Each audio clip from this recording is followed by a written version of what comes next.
బుజ్జమ్మ గదిలో నిద్రపోతూ ఉంటే మనోహరి చెంబాని వెంట పెట్టుకొని మెల్లగా చప్పుడు చేయకుండా వచ్చి మంచం దగ్గర నిలబడి ఉంటుంది.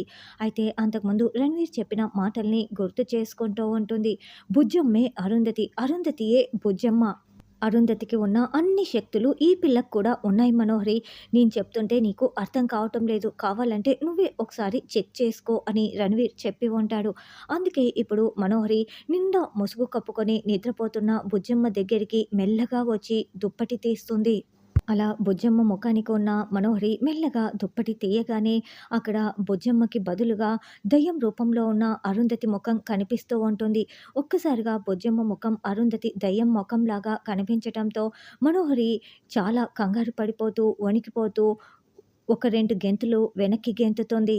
6, 6 అంటూ వణికిపోతూ గుండెలు పట్టుకుంటుంది. అక్కడే పక్కన నిలబడి ఉన్న చెంబా దగ్గరికి పరుగులు పెడుతూ వచ్చి, "చెంబా, చెంబా అక్కడ ఉన్నది బుజ్జమ్మ కాదు" అని మనోహరి చెప్తుంటే, "ఏమైంది మనోహరి" అని చెంబా అడుగుతూ ఉంటుంది. "అక్కడ 6, 6 ఉంది" అని మనోహరి చూపిస్తూ ఉంటుంది.